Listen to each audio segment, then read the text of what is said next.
Hola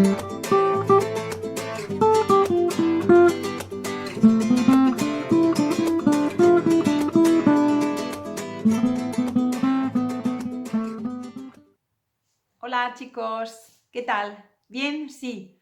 Hoy es la cuarta columna, la quatrième colonne con los infinitivos. Après ça, vous serez au top. ¿On est prêt? ¿Listos? ¿Tenéis un papel con un boli para escribir las respuestas?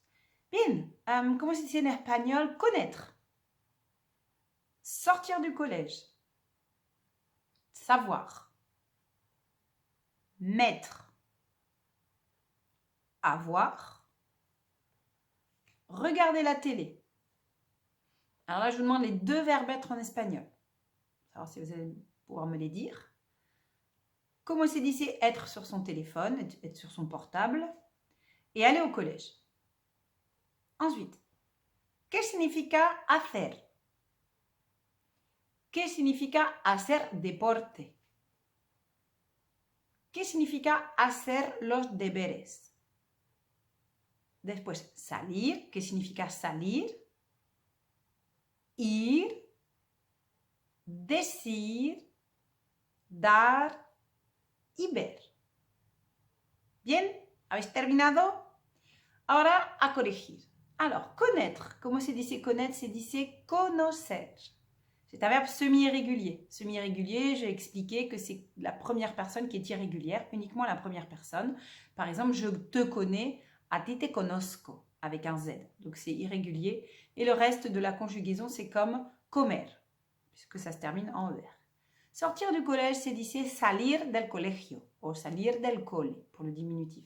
Pareil, semi-irrégulier, salir, a yo, ça fait salgo. Savoir, saber. Voilà, encore un semi-irrégulier puisque la première personne fait sé, S-E, comme no sé, je ne sais pas. Mettre, mettre la table, poner, poner la mesa. Je mets la table, c'est pareil, pongo, pongo la mesa, semi-irrégulier. Avoir, tener, tengo. Il n'est pas semi-irrégulier, lui, il est total irrégulier, lui, il faut le connaître. Regarder la télé, c'est dit en espagnol, ver la télé. Alors ensuite, je vous ai demandé les deux verbes être. Alors les deux verbes être en espagnol, on a le verbe ser qui va être utilisé pour une caractéristique. Je suis un garçon, je suis une fille, je suis un élève, je suis de nationalité française, je suis grande, petite. Donc c'est vraiment une caractéristique de la personne. Et à l'inverse, le verbe estar, qu'on va donc traduire par être, qu'on va utiliser pour plusieurs cas. Par exemple, pour dire je suis dans la maison. Sous-entendu, je me trouve dans la maison, je vais utiliser estar. On va l'utiliser également pour parler d'un état. Par exemple, la porte est ouverte, ou alors je suis en colère, ou alors je suis fatiguée. C'est un état. Voilà, donc on va utiliser estar. Et le dernier verbe que je vous ai demandé, c'était aller au collège, qui se dit ir al cole, ir al colegio.